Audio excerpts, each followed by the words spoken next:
Hello दोस्तों, नमस्कार, अस्सलाम वालेकुम, सत श्री अकाल, जोहार। तो आइए जानते हैं फटाफट झारखंड की तमाम छोटी बड़ी खबरों को। अगर अभी तक आपने इस वीडियो को लाइक नहीं किया है तो लाइक कर दें। साथ ही इस चैनल को यानी स्टेट न्यूज झारखंड चैनल को सब्सक्राइब कर दें ताकि आप झारखंड की खबरों से अवगत रह सकें, साथ ही आप खुद भी अपडेट रह सकें। तो चलिए शुरू करते हैं। रांची के कांके में बनेगा रिम्स 2 अस्पताल। राज्य के लोगों को बेहतर स्वास्थ्य सुविधा को लेकर कांके के सुकुरहुटू में रिम्स 2 के नाम से एक नया अस्पताल का निर्माण होगा। 1074 करोड़ रुपए की लागत से बनने वाली इस मेडिकल कॉलेज व अस्पताल का निर्माण 2 साल में पूरा होगा। राज्य के स्वास्थ्य मंत्री डॉक्टर इरफान अंसारी ने मंगलवार को रिम्स 2 के लिए जमीन का निरीक्षण किया।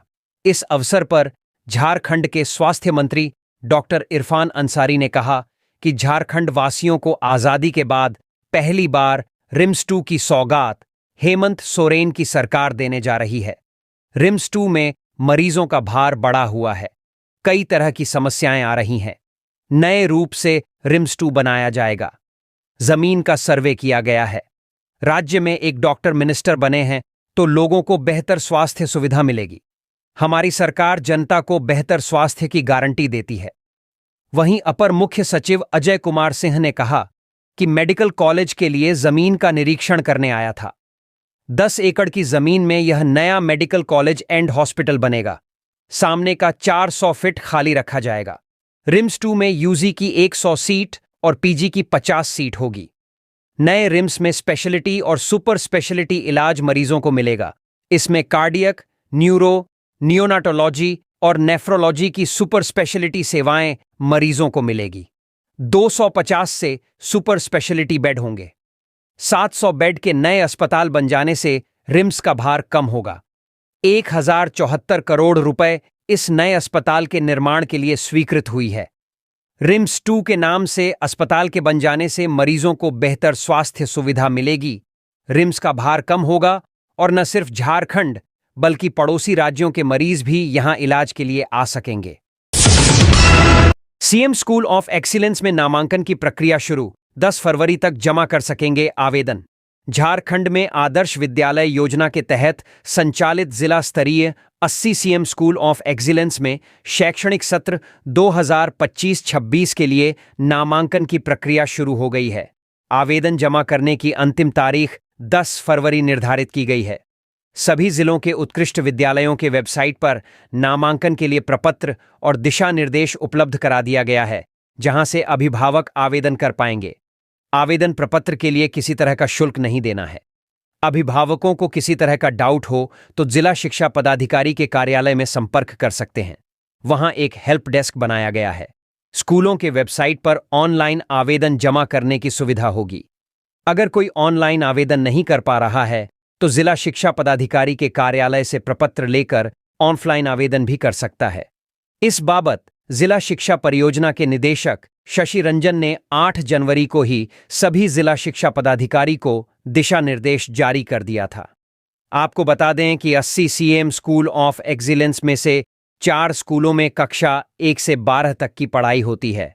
कक्षा 9 से 12 तक की पढ़ाई 27 स्कूलों में होती है। कक्षा 6 से कक्षा 12 तक की पढ़ाई 48 स्कूलों में होती है, जबकि कक्षा 1 से कक्षा 10 तक की पढ़ाई सिर्फ एक स्कूल में होती है। इन स्कूलों में दाखिला लेने के लिए 1 मार्च को एडमिशन टेस्ट होगा। 10 मार्च को स्कूल स्तर पर पहला मेरिट लिस्ट निकाला जाएगा। एडमिशन की प्रक्रिया पूरी करने के बाद 1 अप्रैल से सीबीएसई आधारित एनसीईआरटी की पुस्तक से पढ़ाई शुरू हो जाएगी। एडमिशन टेस्ट के बाद नामांकन के दौरान कुछ प्राथमिकताएं भी रखी गई हैं। मसलन, विद्यालय के 2 किलोमीटर के दायरे में निवास करने वाले छात्र को प्राथमिकता मिलेगी। नामांकन में जिला स्तर के रिजर्वेशन रोस्टर का पालन किया जाएगा। महाधिवेशन से पहले जेएमएम का शुरू हुआ सदस्यता अभियान। राज्य में 50 लाख सदस्य बनाने का है टारगेट।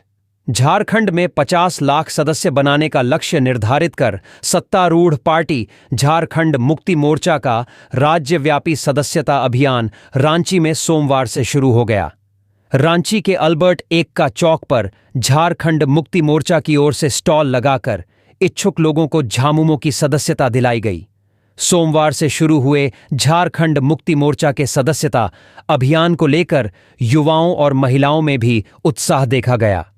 राजधानी रांची की ओर से अल्बर्ट एक्का चौक पर सदस्यता अभियान की शुरुआत हुई। पहले ही दिन रांची में 1200 से अधिक संख्या में लोगों ने झामुमो की सदस्यता ली। इस बार खास बात यह देखी जा रही है कि बड़ी संख्या में युवा और महिलाएं झामुमो की सदस्य बन रही हैं। रांची जिला से जेएमएम के प्रमुख संयोजक मुश्ताक आलम ने कहा कि पार्टी के महाधिवेशन से पहले इस तरह का सदस्यता अभियान चलाना एक सामान्य प्रक्रिया है, लेकिन इस बार लोगों में झामुमो का सदस्य बनने के प्रति उत्साह अधिक दिख रहा है।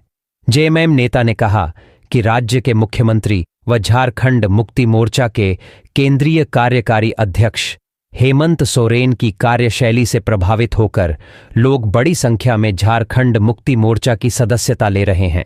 उन्होंने कहा कि जिस तरह से उनके नेता ने महिला सशक्तिकरण के लिए मुख्यमंत्री मैया सम्मान योजना शुरू की है, उससे राज्य की महिलाओं का आकर्षण भी पार्टी के प्रति बढ़ा है। झारखंड मुक्ति मोर्चा के केंद्रीय अध्यक्ष शिबू सोरेन के आदेश से 18 जनवरी 2025 से 28 फरवरी 2025 तक पार्टी का सदस्यता अभियान चलेगा। इस बार 50 लाख से ज्यादा लोगों को पार्टी से जोड़ने का लक्ष्य रखा गया है। अल्बर्ट एक्का चौक पर पार्टी की सदस्य बनी एक युवती ने कहा कि हेमंत सोरेन के काम से प्रभावित होकर वह पार्टी का सदस्य बनी है। रांची में शुरू हुए झामुमो के सदस्यता अभियान में केंद्रीय सदस्य समनूर मंसूरी, पवन जेडिया, रांची जिला के संयोजक मंडली के सदस्य अश्विनी शर्मा, डॉक्टर हेमलाल मेहता, बीरू तिर्की, नयनतारा उरांव, धर्मेंद्र सिंह, संध्या गुड़िया, जयवंत तिग्गा, झब्बूलाल महतो, सोनू मुंडा, जनक नायक, बीरू साहू, कलाम आजाद, संजय राय, कुदूस अंसारी, आदिल इमाम, फरीद खान, डॉक्टर तालकेश्वर महतो, महावीर विश्वकर्मा, मंटू लाला, अरुण वर्मा, विलियम रिचर्ड लकड़ा, सुजीत कुजूर, परवेज आलम, प्रदीप मिर्धा, शांति तिर्की, अनिमा एक्का, अंशु लकड़ा सहित कई नेता शामिल हुए। झारखंड में भी कांग्रेस का होगा नया कार्यालय। जेएमएम का भी बन रहा है हाईटेक ऑफिस। दिल्ली में पिछले दिनों कांग्रेस का भव्य कार्यालय के उद्घाटन के बाद अब झारखंड में भी कांग्रेस के प्रदेश कार्यालय के लिए नई जगह की तलाश शुरू हो गई है। कांग्रेस नेताओं ने नए प्रदेश कार्यालय भवन के निर्माण के लिए जमीन की तलाश भी तेज कर दी है। वहीं झामुमो के केंद्रीय कार्यालय का निर्माण अंतिम चरण में है। पार्टी सूत्रों से मिली जानकारी के अनुसार दिल्ली में कांग्रेस के नए भवन के उद्घाटन के बाद देश भर की प्रदेश कमेटियों को नए और भव्य कार्यालय भवन के निर्माण के लिए प्रयास तेज करने की जिम्मेदारी दी गई है। दरअसल श्रद्धानंद रोड स्थित जिस भवन में फिलहाल झारखंड में कांग्रेस का प्रदेश कार्यालय चल रहा है, वह रांची जिला कांग्रेस का भवन है। पहले यह संयुक्त बिहार में रांची जिला कांग्रेस का कार्यालय था। झारखंड राज्य बनने के बाद इस जिला कांग्रेस कार्यालय में प्रदेश कांग्रेस का कार्यालय भी चलने लगा। कांग्रेस के प्रदेश प्रवक्ता जगदीश साहू कहते हैं कि वर्तमान कांग्रेस प्रदेश कार्यालय जिस भवन में चल रहा है, उसका इतिहास स्वर्णिम रहा है। इसका अंदाजा इसी बात से लगाया जा सकता है कि इस भवन का शिलान्यास 1960 में तत्कालीन रेल मंत्री जगजीवन राम ने किया था और 1963 में इसका उद्घाटन देश के तत्कालीन प्रधानमंत्री पंडित जवाहरलाल नेहरू ने किया था। झारखंड राज्य बनने के बाद से ही कई बार नए प्रदेश कार्यालय भवन के निर्माण का प्रयास किया गया, लेकिन वे सफल नहीं हो सके। जगदीश साहू कहते हैं कि पार्टी ने outer Ranchi, ring road, Namkum, Pundag और एचआईसी क्षेत्र में जमीन की तलाश तेज कर दी है। फिलहाल आउटर रांची से लेकर एचआईसी क्षेत्र तक प्रदेश कार्यालय क्षेत्र में जमीन की तलाश की जा रही है। यह भी जानकारी है कि 22 जनवरी को प्रदेश कांग्रेस प्रभारी और एआईसीसी के राष्ट्रीय महासचिव गुलाम अहमद मीर भी प्रदेश कांग्रेस कार्यालय भवन के लिए संभावित चिह्नित जमीन का निरीक्षण करेंगे।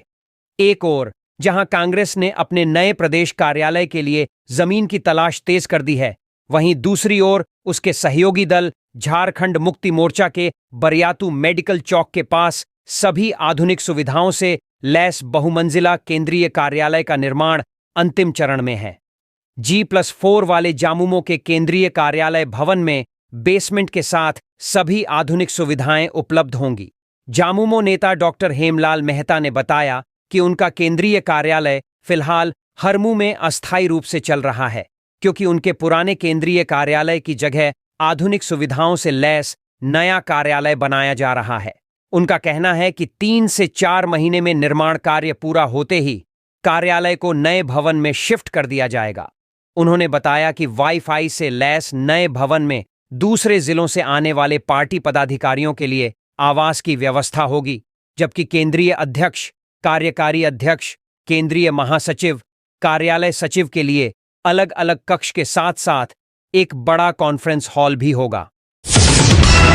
8वीं प्री बोर्ड परीक्षा आयोजित करने वाला झारखंड का एकमात्र जिला बना रांची, डीसी ने जारी किया ऑनलाइन प्रश्नपत्र।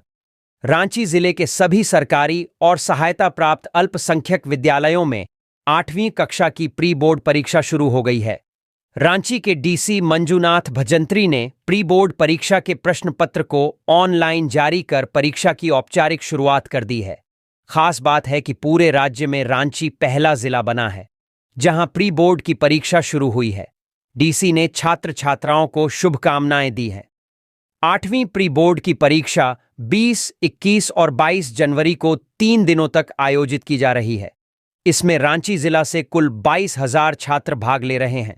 खास बात है कि परीक्षा जैक बोर्ड की तर्ज पर ओएमआर शीट पर ली जा रही है, ताकि छात्रों को वास्तविक परीक्षा का अनुभव मिल सके। बता दें कि जैक के स्तर पर 8वीं बोर्ड की परीक्षा 29 जनवरी 2025 को आयोजित की जाएगी। गौर करने वाली बात है कि एक तरफ 8वीं प्री बोर्ड की परीक्षा शुरू हो चुकी है, तो दूसरी तरफ जैक बोर्ड द्वारा आयोजित होने वाली दर्जन भर से ज्यादा परीक्षाओं पर ग्रहण लगता दिख रहा है, क्योंकि 18 जनवरी से जैक के अध्यक्ष का पद खाली है। ऑटोनोमस बॉडी होने की वजह से जैक के कामकाज की जिम्मेदारी संवैधानिक रूप से अध्यक्ष में निहित है, लेकिन अभी तक इस दिशा में सरकारी स्तर पर कोई पहल नहीं हुई है, जबकि बोर्ड और इंटर परीक्षा की तारीख घोषित हो चुकी है। यदि अध्यक्ष का पद जल्द नहीं भरा जाता है तो 28 जनवरी से होने वाली 8वीं बोर्ड और 29 जनवरी से 9वीं बोर्ड की परीक्षा को टालना मजबूरी हो जाएगी। झारखंड के मौसम में दिख रहा बदलाव, लोगों को जल्द मिल सकती है ठंड से राहत। झारखंड के ज्यादातर जिलों में आज भी हल्के से मध्यम दर्जे की कोहरे से दिन की शुरुआत हुई। हालांकि इसके बाद आसमान साफ रहा। रविवार 19 जनवरी को राज्य का अधिकतम तापमान पश्चिमी सिंहभूम के चाईबासा और सरायकेला में रिकॉर्ड हुआ, जहां पारा 31 डिग्री सेल्सियस तक चढ़ा। चाईबासा में आज भी अधिकतम तापमान सामान्य से 5.8 डिग्री सेल्सियस अधिक रिकॉर्ड हुआ। इसी तरह रांची का अधिकतम तापमान 25.6 डिग्री सेल्सियस रिकॉर्ड हुआ, जो सामान्य से 1.4 डिग्री सेल्सियस अधिक रहा। जमशेदपुर का अधिकतम तापमान भी सामान्य से 2 डिग्री अधिक जाकर 29.2 डिग्री सेल्सियस रिकॉर्ड हुआ। डाल्टनगंज का अधिकतम तापमान 28 डिग्री और बोकारो का अधिकतम तापमान 26.5 डिग्री सेल्सियस रिकॉर्ड हुआ, जो सामान्य अधिकतम तापमान से क्रमशः 2.4 डिग्री और 1.0 डिग्री सेल्सियस अधिक रहा। इस दौरान राज्य में सबसे कम तापमान 6.9 डिग्री सेल्सियस खूंटी में रिकॉर्ड किया गया। खूंटी के बाद राज्य का सबसे कम यानी दूसरा न्यूनतम तापमान 7.1 डिग्री सेल्सियस गढ़वा में दर्ज किया गया। सिमडेगा जिले में न्यूनतम तापमान 7.9 डिग्री रिकॉर्ड किया गया। रांची से सटे रामगढ़ जिले का न्यूनतम तापमान 8.5 डिग्री सेल्सियस रिकॉर्ड हुआ। मौसम केंद्र रांची के अनुसार पिछले 24 घंटे में झारखंड में मौसम शुष्क रहा। वहीं अगले 24 घंटों में झारखंड में न्यूनतम तापमान में कोई बड़े बदलाव की संभावना नहीं है। उसके बाद के 4 दिनों में न्यूनतम तापमान में 2 से 4 डिग्री सेल्सियस तक की बढ़ोतरी देखने को मिल सकती है। 22 से 23 जनवरी 2025 इस दिन सुबह की शुरुआत हल्के दर्जे की कोहरे और धुंध से होगी। राज्य के उत्तरी भागों में आंशिक बादल छा सकते हैं, जबकि शेष भागों में आसमान साफ रहेगा। हेल्थ मिनिस्टर इरफान अंसारी के क्षेत्र में स्वास्थ्य व्यवस्था बदहाल, अस्पताल में सुविधाओं का अभाव। झारखंड सरकार के स्वास्थ्य मंत्री सह विधायक इरफान अंसारी के क्षेत्र में स्वास्थ्य व्यवस्था पूरी तरह से बदहाल है। मरीज को इलाज की पूरी सुविधा नहीं मिल पाती है। इलाज के अभाव में मरीज को या तो निजी नर्सिंग होम में या फिर पश्चिम बंगाल जाने के लिए मजबूर होना पड़ता है। लेकिन जिले का स्वास्थ्य महकमा और स्वास्थ्य मंत्री हैं कि अपने ही क्षेत्र की व्यवस्था से अनजान हैं। झारखंड सरकार के स्वास्थ्य मंत्री और जामताड़ा विधायक इरफान अंसारी के क्षेत्र में स्वास्थ्य व्यवस्था अच्छी नहीं है। स्वास्थ्य सुविधा का काफी अभाव है। लाखों करोड़ों की लागत से अस्पताल भवन तो बना दिया गया है, लेकिन मरीज के इलाज के लिए कोई सुविधा नसीब नहीं होती है। न पर्याप्त मात्रा में दवा उपलब्ध होती है और न ही डॉक्टर उपलब्ध होते हैं, जिसके कारण मरीज को इधर उधर भटकना पड़ता है। स्वास्थ्य सुविधा के लिए जामताड़ा में सदर अस्पताल तो बनाया गया है, लेकिन यह सदर अस्पताल रेफर अस्पताल बनकर रह गया है। यहां से ज्यादातर मरीजों को रेफर कर दिया जाता है। महिला डॉक्टर का भी अभाव है। दूसरे प्राथमिक स्वास्थ्य केंद्र से यहां महिला डॉक्टर की प्रतिनियुक्ति कहने के लिए की गई है। कभी महिला डॉक्टर मिलती हैं, कभी नहीं मिलती हैं। ऐसे में महिला मरीजों को काफी परेशानी होती है। जब कोई सीरियस मरीज यहां आता है तो उसे तुरंत रेफर कर दिया जाता है। इलाज के घोर अभाव में मरीज को या तो निजी नर्सिंग होम में या फिर पश्चिम बंगाल जाने को मजबूर होना पड़ता है। सबसे ज्यादा परेशानी गरीब मरीज को उठानी पड़ती है। आरोप है कि गरीब मरीज झोला छाप डॉक्टर या नियम हकीम के पास इलाज कराते हैं, अन्यथा असमय ही काल के मुंह में समा जाते हैं। सदर अस्पताल में बिचौलियों के हावी रहने का आरोप है। नर्सिंग होम से 60 गांठ रहती है। जहां रेफर कर नर्सिंग होम में पहुंचा दिया जाता है, वहां उनसे ऑपरेशन कर मोटी रकम वसूली जाती है। इसमें सबका कमीशन फिक्स रहता है। कई बार इसकी शिकायत प्रशासन से की गई, बावजूद इसके आज भी सदर अस्पताल में बिचौलिए हावी हैं। सदर अस्पताल तो छोड़िए, मिहिजाम शहर के लिए करोड़ों की लागत से हंसी पहाड़ी में अस्पताल भवन तो बना दिया गया है, लेकिन शहर से दूर रहने के कारण एक तो मरीज वहां पहुंच नहीं पाते हैं और दूसरे अस्पताल में सुविधाओं का अभाव भी है। नर्स के भरोसे अस्पताल चलाए जाने का आरोप भी है। यहां महिला डॉक्टर नहीं है। एकमात्र डॉक्टर है तो वह दिन में बैठते हैं, शाम को नहीं बैठते हैं। रविवार को यहां कोई डॉक्टर ही नहीं रहता है। इलाज के लिए या तो मरीज बाहर जाते हैं या फिर निजी डॉक्टर से दिखाना पड़ता है। जिनके पास पैसा है वह तो अपना इलाज करा लेते हैं, मगर परेशानी गरीबों को होती है। अस्पताल के आसपास फैक्ट्री से उड़ने वाला जहरीला धुआं भी अस्पताल को प्रदूषित कर रहा है, जिसके कारण यहां के कर्मी भी ग्रसित हैं। कर्मियों को काम करना दुश्वार होने लगा है। जामताड़ा जिला की स्वास्थ्य व्यवस्था को लेकर भाजपा जिला महिला मोर्चा की अध्यक्ष और जामताड़ा जिला परिषद की पूर्व अध्यक्ष पुष्पा सोरेन ने आरोप लगाते हुए कहा कि जामताड़ा जिले की स्वास्थ्य व्यवस्था पूरी तरह से चौपट है। सदर अस्पताल में महिला डॉक्टर का अभाव है। सदर अस्पताल रेफर अस्पताल बन गया है। महिलाओं को बहुत परेशानी होती है। यहां मरीज का इलाज नहीं होने पर निजी नर्सिंग होम या बाहर जाना पड़ता है। मिहिजाम का स्वास्थ्य भवन प्रदूषण का शिकार हो रहा है। वहां ना महिला डॉक्टर है और न ही पुरुष डॉक्टर ही रहते हैं। नतीजा, इलाज के लिए मरीजों को भटकना पड़ता है। उन्होंने कहा कि जामताड़ा विधानसभा के विधायक स्वास्थ्य मंत्री हैं। उन्हीं के क्षेत्र में स्वास्थ्य व्यवस्था का यह हाल है। मंत्री व्यवस्था सुधार करें, अन्यथा मंत्री पद छोड़ दें। करोड़ों की लागत से बने मिहिजाम अस्पताल भवन का जायजा लेने जब ईटीवी भारत की टीम वहां पहुंची तो पाया कि वहां ओपीडी बंद है, डॉक्टर नहीं है। नर्स प्रसूति कराती है और लाखों की लागत से बना ऑक्सीजन प्लांट खराब हो रहा है, जिसका कोई लाभ यहां मरीजों को नहीं मिल पाता है। फैक्ट्री के जहरीले धुएं से अस्पताल प्रदूषित हो रहा है। वहां के काम करने वाले एक स्वस्थ कर्मी ने अपना नाम नहीं बताने और कैमरे के सामने नहीं बोलने की शर्त पर बताया कि यहां पर महिला डॉक्टर नहीं है। डॉक्टर रविवार को नहीं आते हैं, सुबह आते हैं, शाम को नहीं आते हैं और नर्स से ही प्रसूति महिलाओं को प्रसव कराते हैं। वहीं प्रसव कराने पहुंचे एक व्यक्ति से पूछा गया तो बताया कि अपनी पत्नी को प्रसव कराने लाए हैं और नर्स प्रसव करा रही है।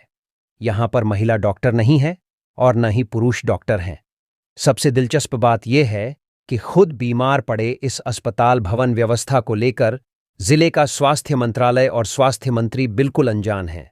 अस्पताल की व्यवस्था को लेकर जब स्वास्थ्य मंत्री इरफान अंसारी से पूछा गया तो वह अनजान बन गए।